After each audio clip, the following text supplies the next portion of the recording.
Hi everyone, we are NLM 102 KBB Team 6, and we are going to present Lydia Hall's core, care, and cure theory and its implication to nursing practice. The topics we covered are brief definition of Lydia Hall's three aspects of nursing practice by Karen Ray Cabinet, the core, care, and cure in relation to nursing paradigm by Kamaljit and Desiree Manuel. Nursing practice example will be presented by Ashna Sudhar Sanan. Application of core, care, and cure theory to sample nursing practice will be discussed by Janica Garibaldi, and the relevance and adequacy of the theory to nursing practice today will be explained by Nilamben Patel.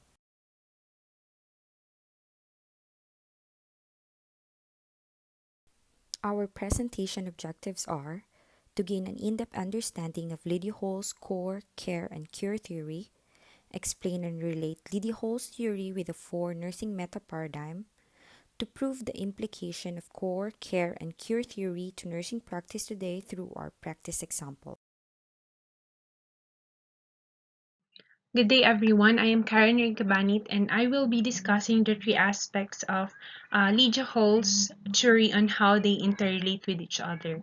So, for our first aspect is care, which is an intimate bodily care of the patient, which suggests a comforting and nurturing relationship between the nurse and the patient. And for our second aspect is cure, which involves the interventions in treating the patient through the use of medication administration and treatments. And this is a shared effort of the nurse and other healthcare professionals. So for our third aspect is the core, which is the patient to whom the nursing care is directed. So it involves the therapeutic use of self in communicating with the patient. So in here, we can see how the care works with the cure and how it would build an interpersonal relationship with the person that will later promote the development of the core. Thank you.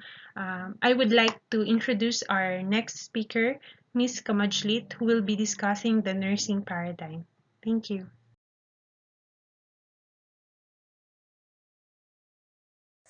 Hello everyone, this is Kamaljeet and my topic is nursing meta paradigm. Fesser described the nursing meta paradigm as a way to distinguish nursing from other disciplines. The purpose of having a nursing meta paradigm is to develop a framework that defines nursing specific body of knowledge and to establish nursing as a standalone discipline. Facet originally developed a four set of nursing meta paradigm that it includes human being, environment, health, and nursing. First of all, human being. Hall defined the person as the totality of an individual who has the ability to learn and grow. She said that at every human being is different and it's their care and their approach to need is also different. Here we are talking about the human being. Those are receiving treatment, are ill, or under the care of nurses and their families and friends. Care, core, and cure theory is also related to these meta paradigm because the center of focus is patient by maintaining his health and his surrounding. The second aspect is health. Health is defined as the self-awareness of an individual who has the capacity to make decisions to themselves to achieve wellness. She emphasized the need to explore the person behavior to strengthen maturity and self-identity that will aid to personally overcome their problem. As we discussed earlier, that every human being is unique, so their approach to health is also unique. Every person perceives health in a very different way.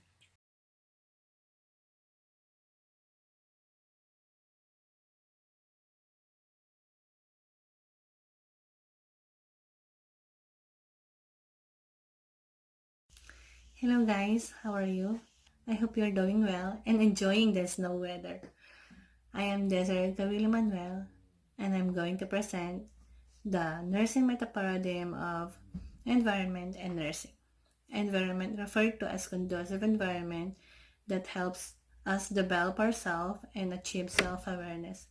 It extends beyond the patient's physical surroundings that includes both social and emotional like their families and friends, while nursing identify the true aspects of our theory, which are the core, care, and cure, in which intertwined and works together, it will achieve the wellness of the patient.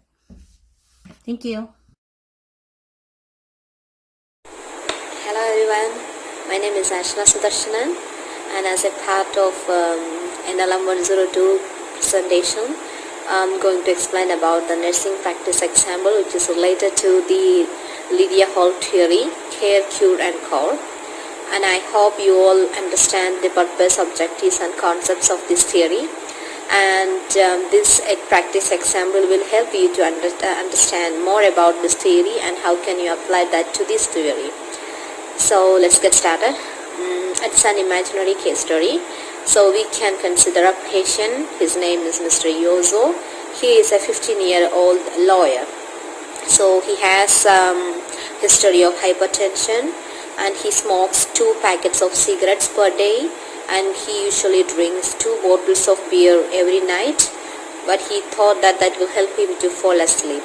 And he is living with his wife, and she is also a hypertension patient. So one day during his court section, while he was doing the sitting, he was noticed that he has some kind of slurred speech with the facial asymmetry, and later he developed the left side of the body weakness, and he went to the hemiparesis. So he was immediately brought to an emergency department and he was diagnosed as ischemic stroke. So he underwent so many neurovascular imagings like CT scan, MRI scan, all the blood labs, everything. Then he was admitted to the stroke unit and he underwent a lot of treatments to this hospital, and finally he recovered something but not completely, and he was transferred to the rehabilitation center. So this is case scenario. Then later Janika will explain how this case scenario, this case study, and how can we apply the care cure core theory of Lydia Hall to this case scenario. Thank you.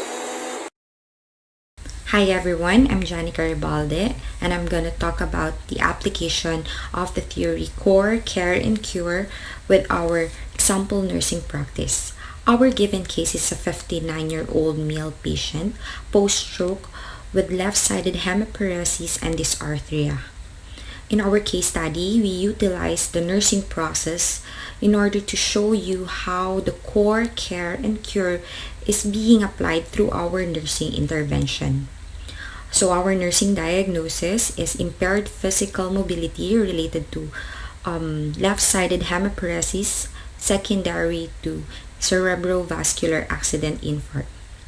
Our goal of intervention is to prevent the risk of immobility, prevent dependent disabilities, and aid the patient in restoring, preserving, or maintaining as much mobility and functional independence as possible. In our interventions, we divided it into 3 sections where we identified the core, care, and cure aspects of our nursing intervention. So the first one is the core, which is the therapeutic use of self to increase patient's awareness. In here, we help the patient set realistic goals. We provide emotional support and encouragement.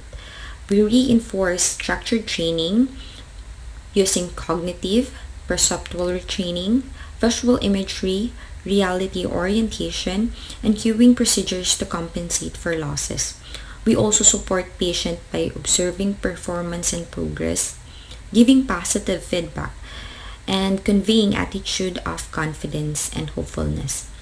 The second is the care aspect, the intimate bodily care in which we focus on the physical body of the patient. Our interventions under these aspects are the proper positioning to prevent contractures, relieve pressures, and attain body alignment. We also provide full range of motions like 4 or 5 times a day to maintain joint mobilities. And lastly is our cure, which is the medical care aspect.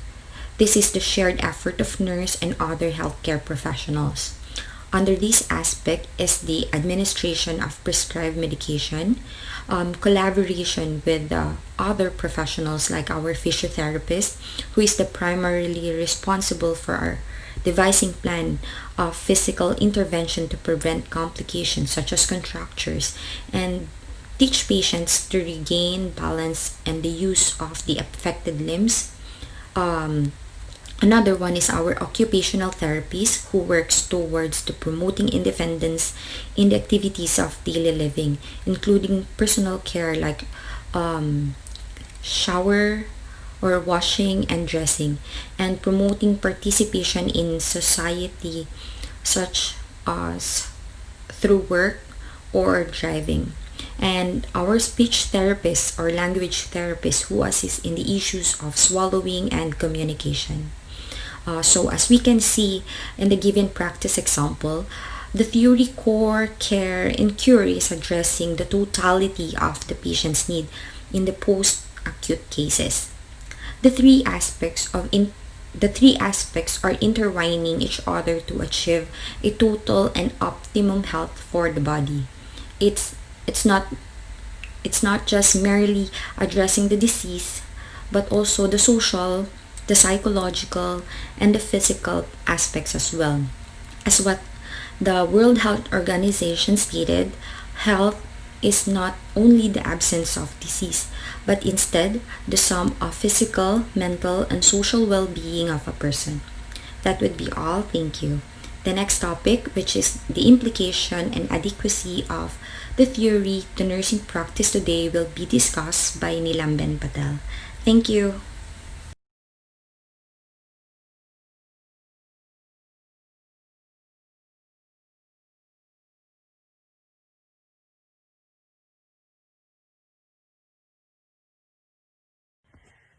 Hi everyone, my name is Nilam Patel and here I would like to explain the adequacy and implication of the theory, core, care and cure to present the nursing practice by using the Chin and Kramer's analytic steps. First step is clarity and structure. This theory is very clear and explained very well in consistent manner. In this theory, author identify patient, disease and careful definition of term and logically applied in the 3C of the theory, which are care, cure and core as a nursing aspect. She also used overlapping diagram to explain the care, core and cure sub-concept of the theory in an effective manner. The second analytic step is simplicity. This theory explained very well in a simple and logical manner, so nurses can easily understand the sub-concepts and can use it in actual nursing practice. Generality is the third analytic step. So this theory is applicable in patient with chronic illness, rehabilitative process or any other non-emergent cases. Also, it can be applied in the every age group in the community. This is the positive aspect of the uh, generality step. Accessibility of the theory is very strong for nurses. Nurses can use this theory for patients with the rehabilitation or long-term illnesses. One of the positive aspect of the theory is very comprehensive, so nurses can easily understand it and apply in the patient care plan to achieve the better health outcome. It can also be helpful in future nursing research process. And the last step of the Chin and Kramer's analytic process is the importance. The significance of the theory in nursing practice is remarkable because this theory is not only focused on the patient but also the focus on the disease and the whole human being. So it emphasizes the interconnection of the nurse and the patient and other health professional to work together to achieve the better health outcome. So this is my part of our presentation. Thank you.